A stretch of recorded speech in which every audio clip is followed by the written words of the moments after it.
Assalamualaikum warahmatullahi wabarakatuh. Kembali lagi di channel AA Endun bersama AA Endun. Segitiga Bermuda merupakan salah satu fenomena paling misterius. Menurut isunya, dalam satu abad terakhir, setidaknya ada 1000 nyawa hilang di lokasi tersebut. Hal ini tentunya menarik bagi para peneliti dan para pecinta misteri untuk mengetahui lebih jauh mengenai segitiga Bermuda. Sebenarnya, bagaimanakah misteri di segitiga Bermuda ini? Dan bagaimana pandangan para peneliti atau para ahli mengenai misteri ini? Apakah saat ini kasusnya sudah terpecahkan? Melalui video ini, AA Endun ingin mengajak teman-teman semua untuk menyelami misteri yang ada di segitiga Bermuda ini. Tapi sebelumnya, jangan lupa like, comment, subscribe dulu videonya supaya AA Endun makin semangat buat kontennya. Yuk kita bahas. Pada tahun 1492, Christopher Columbus memimpin ekspedisi pertamanya ke dunia baru dengan 3 kapal, Santa Maria, Inta, dan Nina. Tujuannya adalah menemukan rute melalui jalur barat menuju ke Asia. Perjalanannya tersebut membawanya ke benua Amerika. Dalam catatannya, Columbus mencatat beberapa peristiwa aneh saat mereka berada di dekat wilayah yang diduga saat ini menjadi wilayah segitiga Bermuda. Dalam catatannya dikatakan Columbus dan beberapa awaknya melihat cahaya aneh di kejauhan saat mereka mendekati Bahama. Cahaya tersebut seperti api kecil yang naik dan turun di cakrawala. Columbus menggambarkannya sebagai cahaya yang muncul dan menghilang secara misterius, yang kemudian mereka anggap sebagai tanda dari daratan yang sudah dekat. Lalu, Columbus juga mencatat bahwa kompas kapal mereka menunjukkan perilaku aneh. Jarum kompas tampak tidak menentu dan menunjukkan arah yang salah dan berubah-ubah, yang membuat Columbus dan awaknya kebingungan. Selain itu, Columbus melaporkan melihat fenomena aneh di langit, seperti kilatan cahaya yang tidak biasa dan pola bintang yang aneh. Kisah Columbus ini sebenarnya pada awalnya tidak ada yang menganggapnya aneh atau spesial. Biasa-biasa saja seperti fenomena alam pada umumnya. Sampai pada pertengahan abad ke-20, teori tentang segitiga Bermuda muncul, dan pengalaman ini pun mulai terekspos kembali. Gagasan tentang segitiga Bermuda sebagai wilayah misterius pertama kali dipopulerkan oleh seorang jurnalis bernama Edward Van Winkle Jones pada tanggal 17 September 1950. Jones menulis sebuah artikel untuk Associated Press yang menyoroti hilangnya beberapa kapal dan pesawat di wilayah yang terletak antara Bermuda, Puerto Rico, dan Miami. Artikel ini menandai salah satu referensi awal mengenai area yang kemudian dikenal sebagai segitiga Bermuda. Lalu, yang membuatnya terkenal dan menjadi misteri adalah tulisan George X. Sand pada tahun 1952 di sebuah artikel yang berjudul "See Mystery at Our Back Door" yang diterbitkan di Fate Magazine atau majalah yang membahas hal-hal paranormal atau supranatural. Dalam artikel ini, Sand membahas hilangnya pesawat dan kapal di wilayah segitiga Bermuda dan mulai menghubungkan peristiwa-peristiwa itu dengan teori bahwa ada sesuatu yang misterius di area tersebut. Dengan diikuti oleh tulisan-tulisan pada artikel atau karya tulis lainnya pada tahun-tahun berikutnya, misteri segitiga Bermuda pun akhirnya makin ramai diperbincangkan oleh publik dan menarik para peneliti untuk meneliti area tersebut.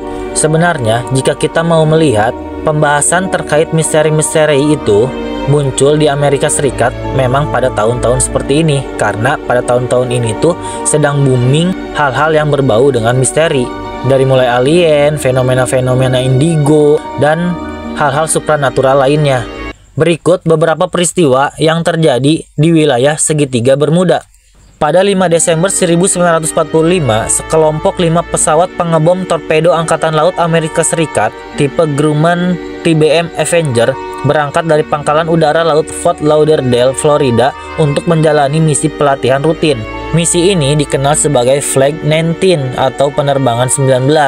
Semua pesawat dipiloti oleh siswa pelatihan dengan Letnan Charles C. Taylor sebagai pemimpin penerbangan yang sudah berpengalaman.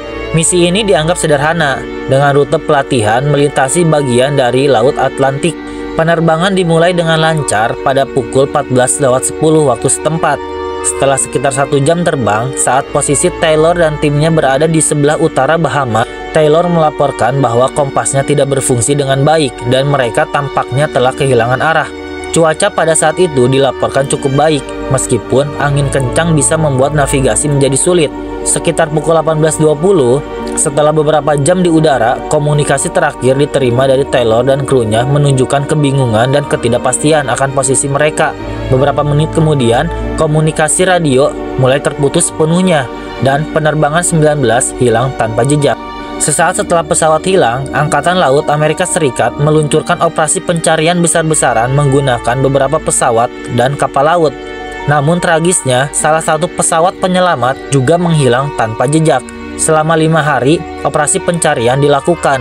Namun, tidak ada tanda-tanda penerbangan 19 dan salah satu pesawat penyelamat yang juga hilang ditemukan. Pada awal Maret 1918, kapal milik Angkatan Laut Amerika USS Cyclops sedang dalam perjalanan dari Bahia, Brazil menuju Baltimore, Maryland, Amerika Serikat.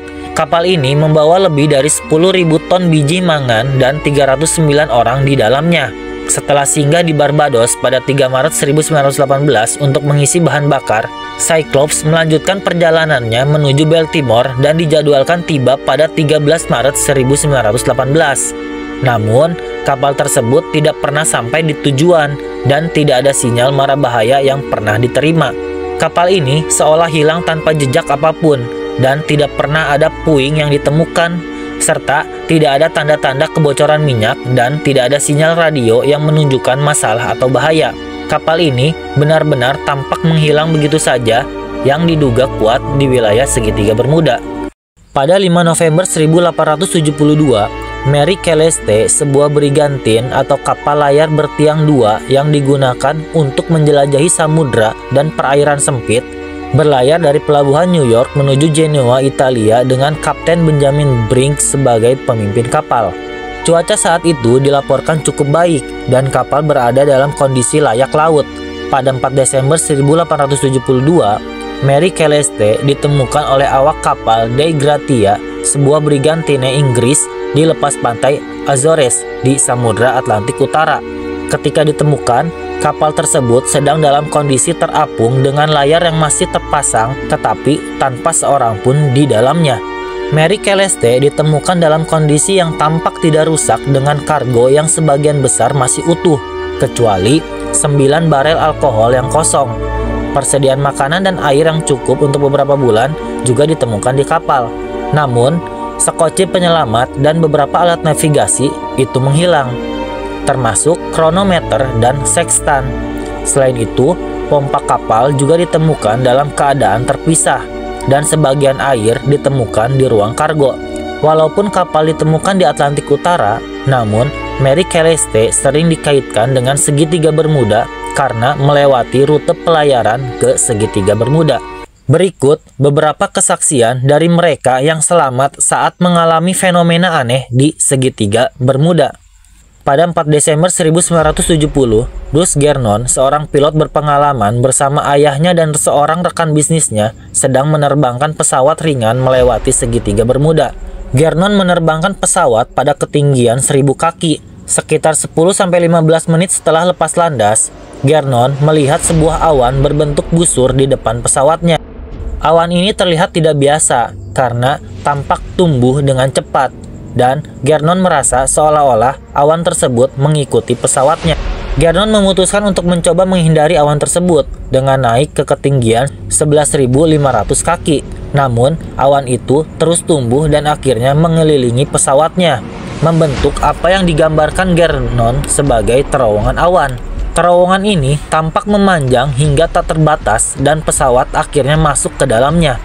Saat berada di dalam terowongan awan, Gernon mencatat bahwa semua instrumen pesawat, termasuk altimeter dan kompas, mulai berfungsi tidak normal.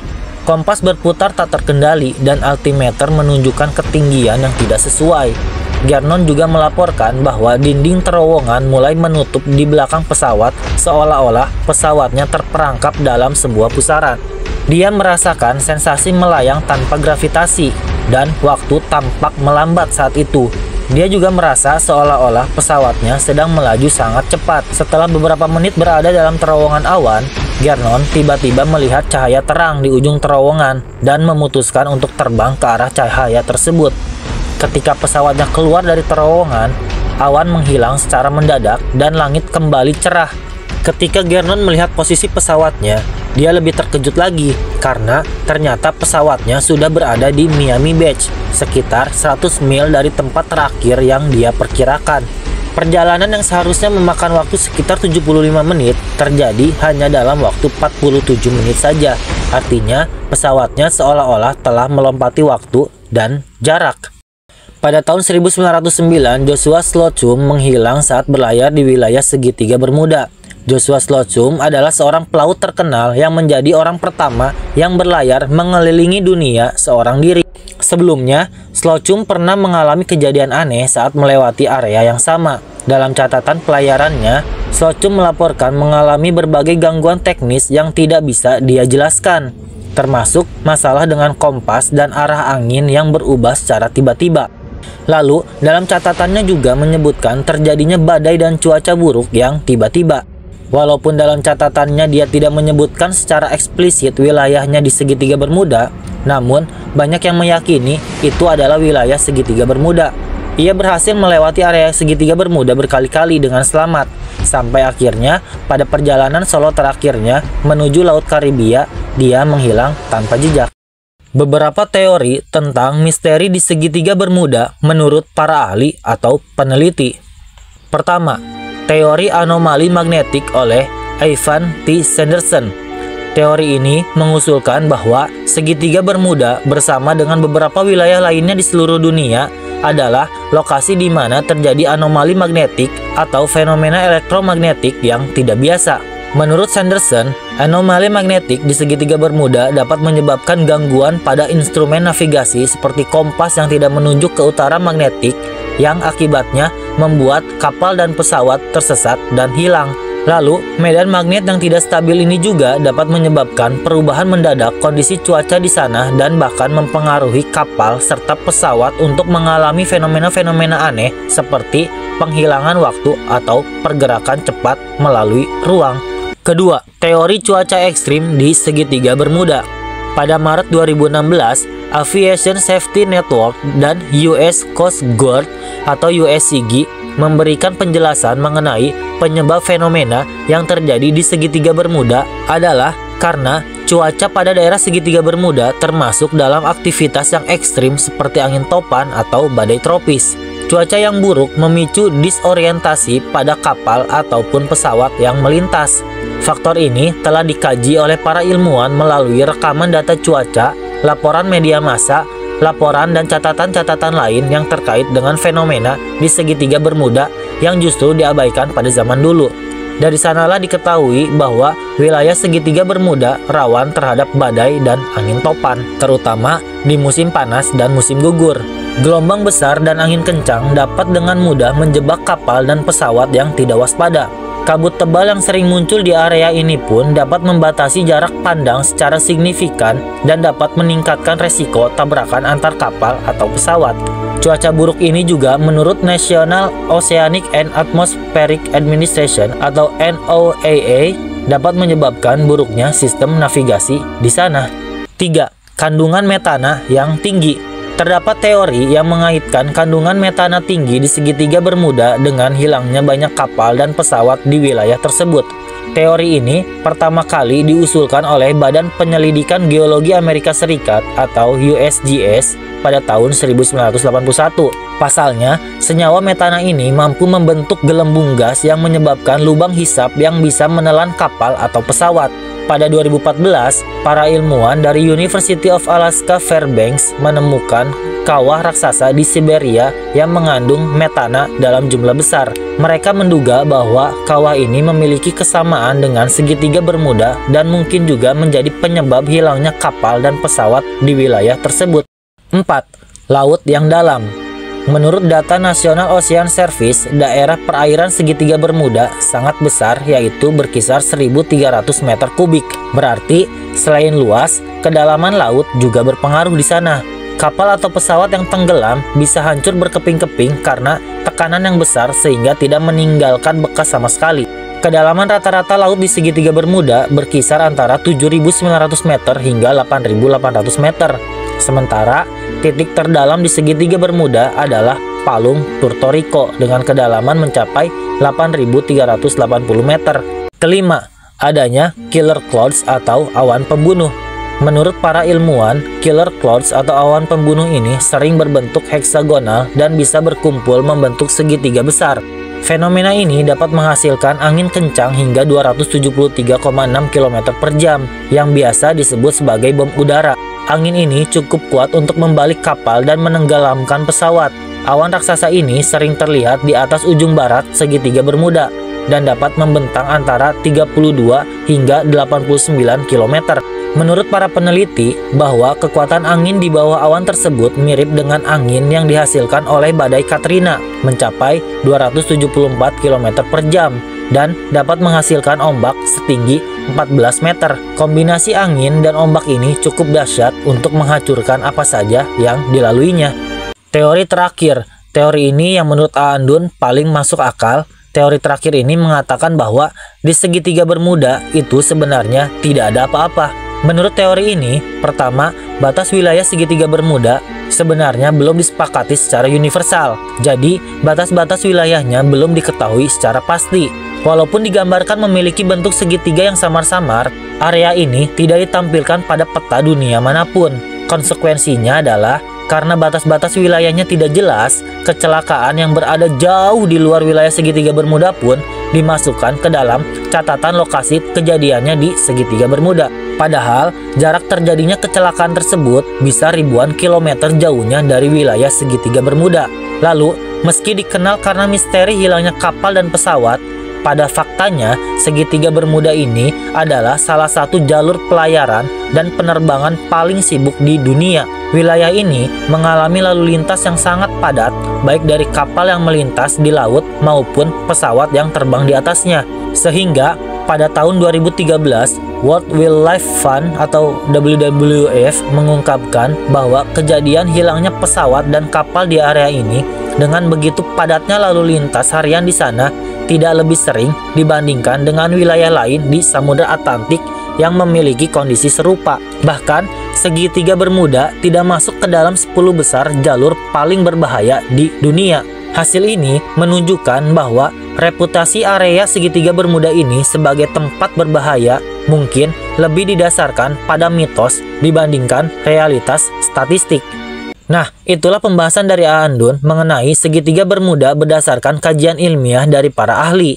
Jika teman-teman memiliki referensi atau pandangan lain mengenai segitiga Bermuda, boleh tulis di kolom komentar. Sekian video dari Aandun, sampai bertemu di video-video lainnya. Bye-bye.